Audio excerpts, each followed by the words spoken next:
Fl-isem tal-Missieru tal-Iben tal-Ispiritu Santu, il-grazzja ta' Sidna Ġesu Kristu l-imħabba tal-Alla u l-għaqda fl-Ispiritu Santu tkun magħkom il-koll.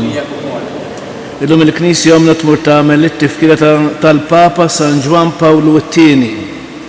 Insejjaħlek għax inti tweġibni o Alla, ressa widintek lejja isma' klimi, bħal ħabba tal-għajn ħarisni, għad-delta ġwen ħaj kenninni.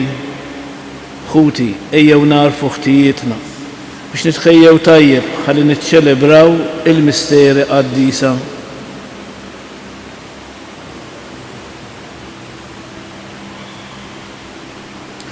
Inti salvazzjoni ta' min jittama fik, mulej ħnina. Inti tama ta' min imut fidejk, Kristu ħnina. Inti jena tal-qaddisin kollha, mulej ħnina. Eħenna lina Alla li jista' kollox, jaħfrinna dnubitna jwassanna għal ħajja ta' dejjem. Nitolbu. O Alla għani fil-ħnina int li sejjaħt il-Papa San Ġwan Pawlu II biex imexxi l-Knisja tiegħek. Għati lilna li jimseħbin fit-tagħlim tiegħu. Nifirħu u niftħu qlubna għal-fiduċja tal-grazzja salvifika ta' Kristu l-feddej waħdini tal-bnedmin u li ju Alla u miegħek jgħix u jisaltan fl-imkien mal-Ispiritu Santu għal dejjem ta' dejjem. Għari mill-littra ta' San Pawlu Apostlu l-Efesin, ħuti li l-kull wieħed minna Alla tagħna l-grazzja skont il-kies tad-don ta' Kristu u għalhekk li tgħid l-Iskrittura tela filgħoli jassal lil-sira ta' doni il-bnedmin. Tela, xi fisser dan għajr li hu niżel ukoll fl-inħawi l-aktar t'isfel tal-art?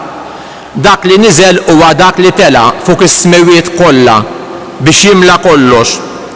Huwa dak li ta' il-xuħud li jkunu appostli, lil xuħud profeti, lil xuħud evanġelisti, lil xuħud raja u malmin. Hekk jitrawmu l-qaddisin għax-xogħol tal-ħidma tagħhom għall-bini tal-ġisem ta' Kristu, sakemm aħna lkoll naslu biex insiru ħaġa waħda fil-fidi u fl-għarfien tal-iben tal-Alla. Insiru raġel magħmul fl-aħjar ta' żmienu u hekk isseħħ il-milja ta' Kristu. Ma nkunux aktar trabi mitfewwejn l-hawn u lem u mkaxkra minn kurreħ ta' tagħlim bil-kerk tal-bnedmin u bl-ingan tagħhom biex iwasslu il-ħadd ieħor fl-iżball. Imma waqt li nagħmlu s-sewwa fl-imħabba nikbru f'kollox fih, f'dak li hu r-ras Kristu. Fih il-ġisem kollu isib ir-rabta u l-għaqda tiegħu permezz tal-ekies kollha li jservuh skont il-ħidma ta' kull waħda minnhom biex jikber fih innifsu u jinbena fl-imħabba. Il-kelma tal-mulej inroddu ħajr il-Alla sam responsorjali ngħidu fl-imkien fraħt meta qaluli sejrin f'dar il-mulej. Fraħt meta qaluli sejrin f'dar il-mulej. Fraħt meta qaluli sejrin f'dar il-mulej. Diġà qegħdin riġlejna fi bwiebek Ġerusalem fl-imkien. Fraħt meta qaluli sejrin f'dar il-mulej.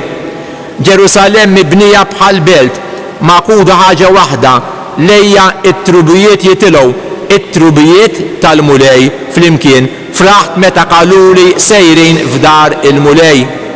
Biskont il-liġi ta' Iżrael ifaħru isem il-mulej għax hemm twaqfu it-tronnijiet tal-ħaqq, it-tronnijiet tad-dar ta' David fl-imkien.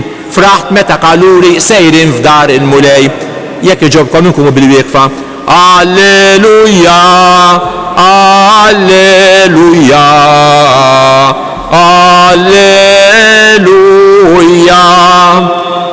Jien ma nitaxxakx b'mewt il-midneb imma bir-reġa' lura tiegħu minn triektu biex jgħix. Alleluja, alleluja, alleluja.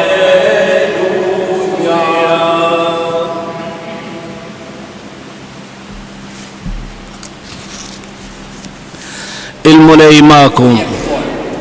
Qari mill-Evanġelju skont San Luqa. F'dak iż-żmien ġew xi wħud għand Ġesu qalulu b'dawk il-Galerin li Pilatu kien ħalla d-demmhom mad-demm tal-vittmi tas-sakrifiċċji tagħhom.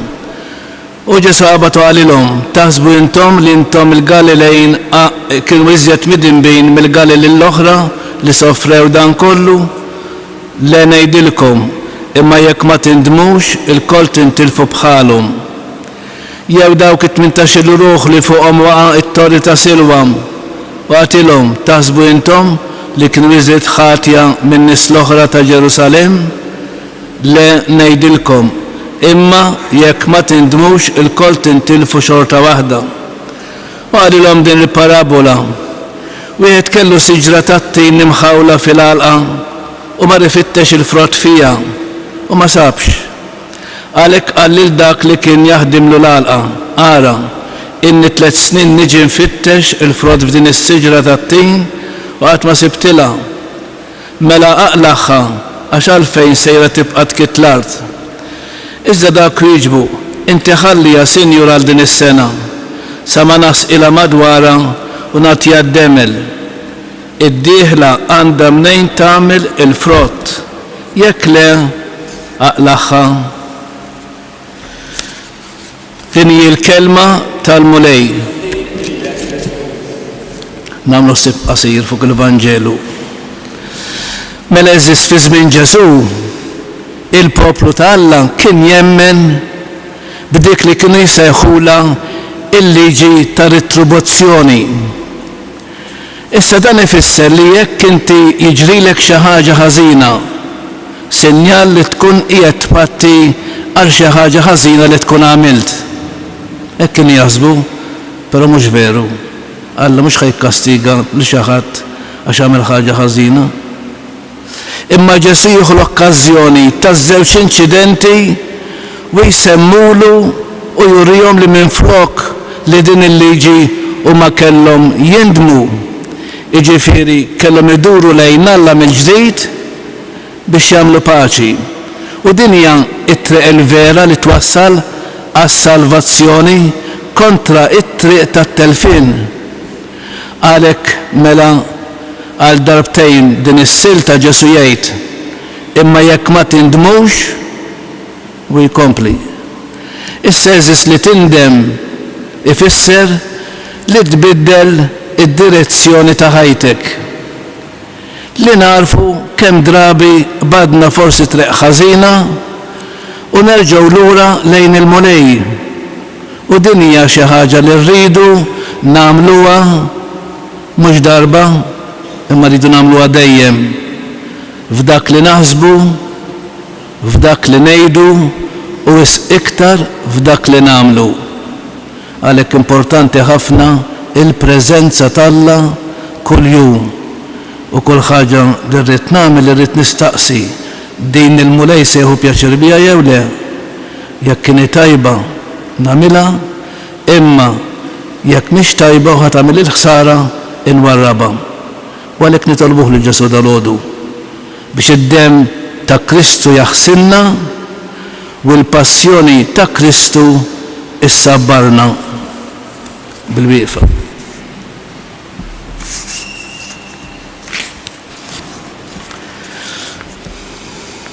Alla tan huwa tqil biex jadab u kollu mħabba, nitolbuh u ngħidulu, ħenna l-poplu tiegħek mulej.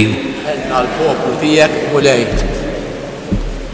Biex il-Knisja bil-kelma u bl-emil issejjaħ il-bnedmin għal konverżjoni li twassalhom għal ħelsien tas-sew ta' quli Alla nitolbu ħenna l-poplu tiegħek mulej. Biex l-impenn soċjali ta' dawk li jemmnu jissupera id-diplomazija tal-Istat għal ġustizzja skont il-Vanġelu nitolbu. Ħenna l-poplu tiegħek mulej. Biex kull nisrani jagħmel xogħol b'attenzjoni partikolari lejn dawk li għandhom xi diffikultà jew huma immarkati mid-tbatija nitolbu. Ħenna l-poplu tiegħek mulej.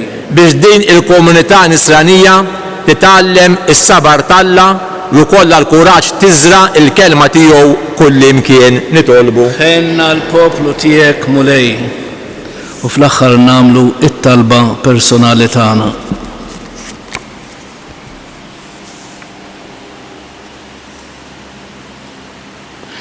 Ilqa' mulej dawn it-talbit tagħna. Il-ħnina kbira tiegħek tbiddel il-qlubna sabiex ħielsa minn kull ħażin ngħixu bissa għalik fil-qadi ta' ħutna il-bnedmin kollha bi Kristu Sidna.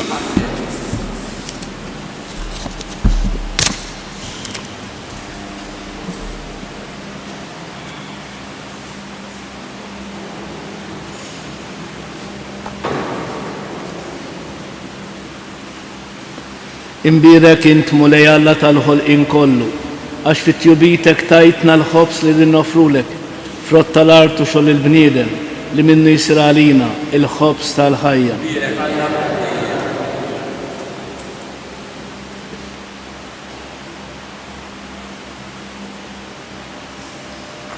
Bil-misteru ta' dan l-ilma u l-inbit ikonna sem fin-natura divina ta' Kristu kif hu jissieħeb magħna fin-natura tagħna il-bnedmin.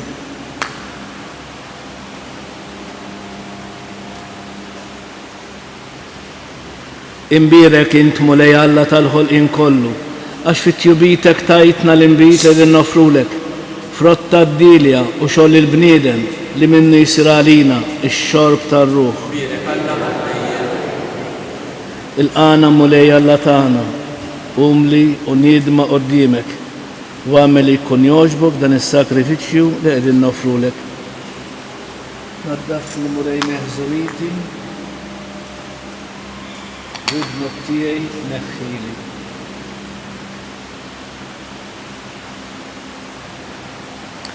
Itolbu ħuti biex dan is-sagrifiċċju tejju tagħkom ikun jogħġob lill-Alla il-Missier li jista' kollox.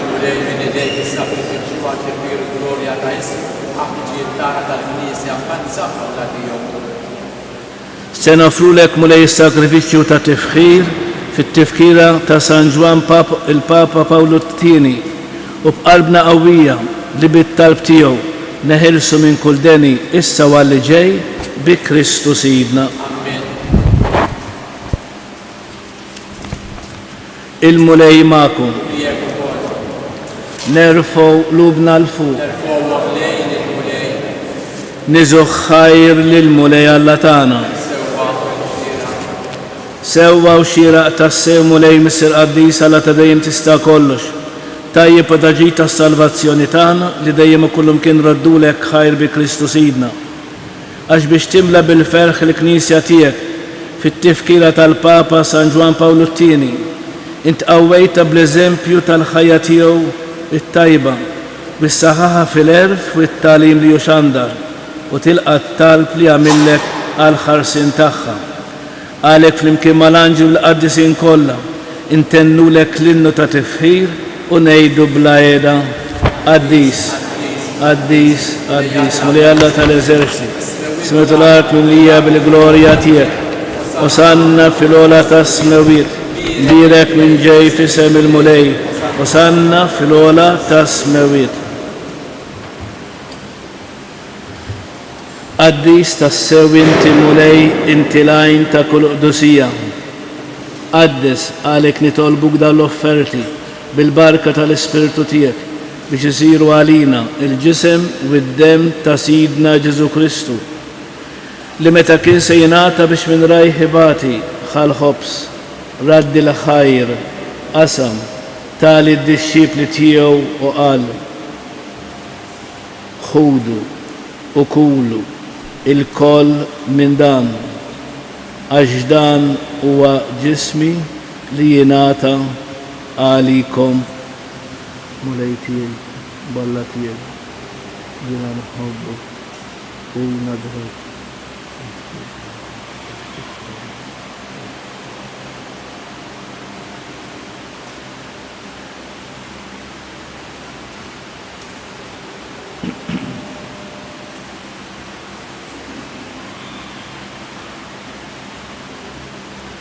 Ekku kol wara l-ikla ħal-kalċi reġa' raddi l-ħajr tal-disċipli tiegħu u qal: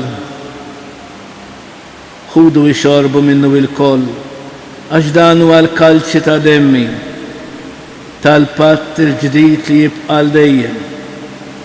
Id-demm li jixxerret għalikom u għall-bnedmin kollha għall-maħfra tad-dnubiet. Għamlu dan tifkira tiegħi. Mulej tiegħi walla tiegħi jiena l-ħobb.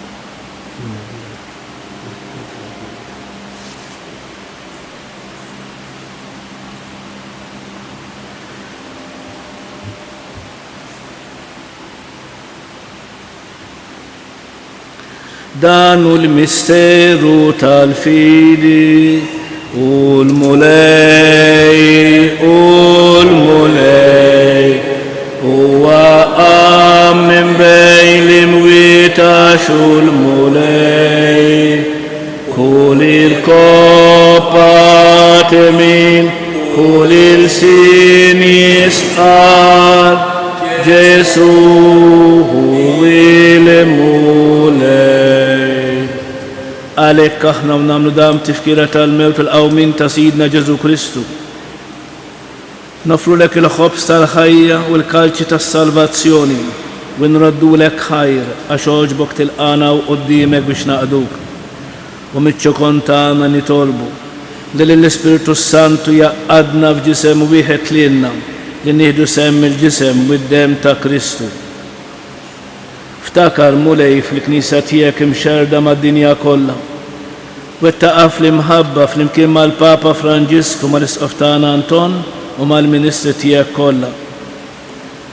Ftakar fil-qaddejja tiegħek li jogħġbok issejħilhom għal għandek minn din id-dinja. Għamel kif huma bil-magħmudija mietu f'ibnek u bħal ibnek. Hekk ukoll f'ibnek u bħal ibnek jirxoxtaw għall-ħajja. Ftakar ukoll f'ħutna li raqdu bit-tama tal-qawmin. Ftakar fil-mejtin kollha. Niftakru fl-eżistana, fil-benefatturi tagħna u f'dawk l-irwieħ li m'għandhomx min jitlob għalihom.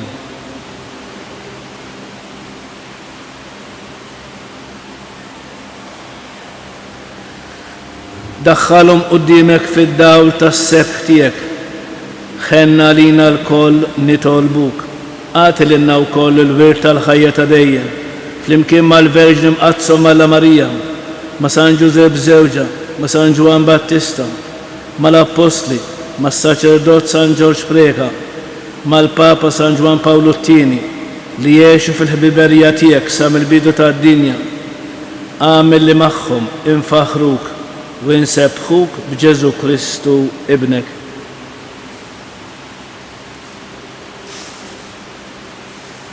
Bi Kristu, ma' Kristu u fi Kristu jingħata lilek Alla Missi li tista' kollox flimkien mal-Ispiritu Santu kull ġieħ u glorja għal dejjem ta' dejjem. Ejjew nitolbu kif għallimna is-Sinjur tagħna Ġesu Kristu bit-talba tal-Missierna. Missierna li inti fis-smawiet jitqaddes ismek tiġi saltnatek ikun li trid int kif is-sema hekk da fl-ard.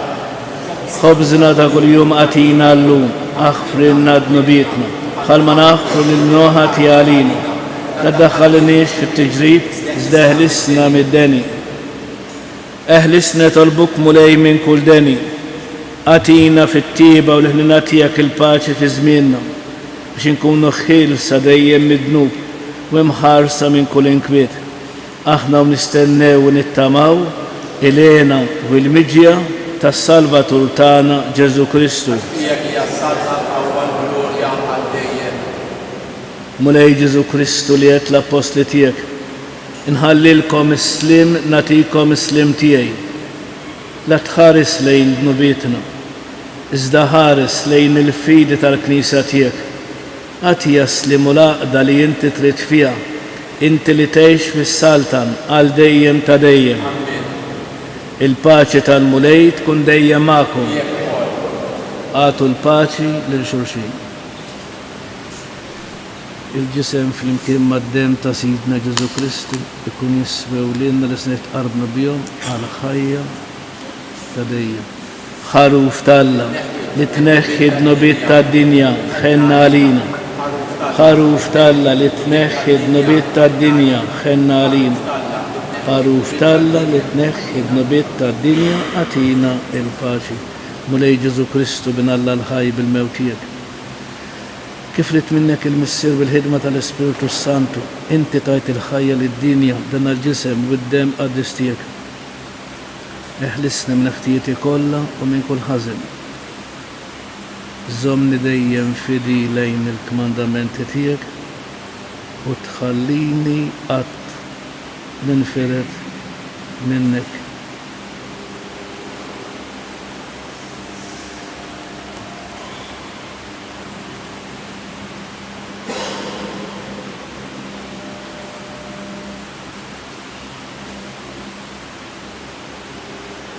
Dan huwa Kristu li għalinna għal bniedma u sobina u ma jwarra biex ħenjen dawk li jersqu lejh u jirċevuh mulej ma jistħoqlix li tidħol tagħti s-saf tiegħi. Żdejt kelma waħda ruħi tkun infejqa. Il-ġisem ta' Kristu jħarisni għal ħajja ta' dejjem.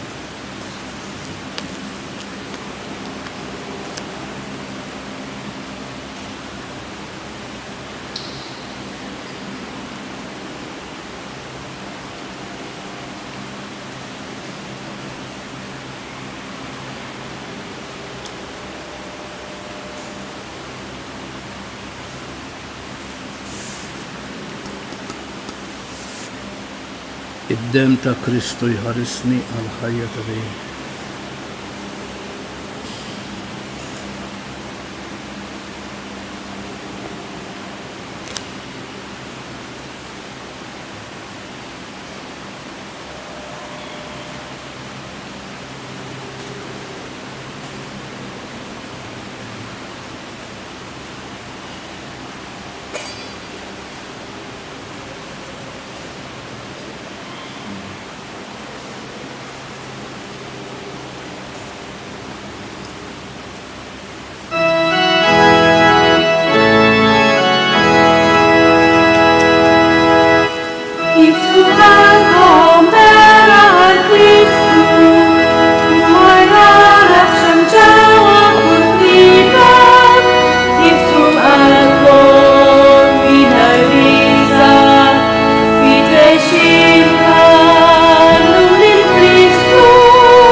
Joġobkom bil-wieqfa u ngħidu tliet Ava Marit il-Madonna għal paċi fid-dinja.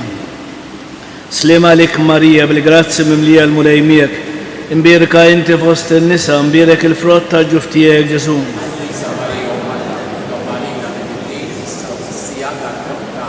Slima lik Marija bil-grazzi mimlija l-mulej imbierka inti fost in-nisa u imbierek il-frott ta' ġuf tiegħek Ġesu.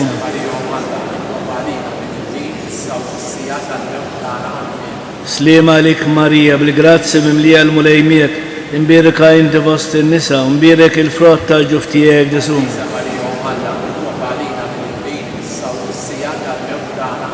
Madonna ta' Pinu, Sultana tal-Familja, ħarstek fuqna dejjem żomm. Nitolbu. Mulej Alla tagħna tqarbina li għamilna, iżżomm ħajfina dak in-nar tal-imħabba li bih tħeġġeġ sal San Ġwan Pawlu t-tieni Papa biex jingħata bla eda għal ġid tal-Knisja tiegħek bi Kristu Sidna. Il-mulej magħkom. Iberikkom Alla li jista' kollox, il-Missier, l-Iben u l-Ispirtu Santu. Infaħru lil Marija, tal-Alla u tal-bnedmin, nannula li zibaħanja bil-feta qlub safin, Marija mħanina min qalbna nitolbu, għallimna dejjem iżjed tawlidek inħobbuk. Morru fil-paċi ta' Kristu.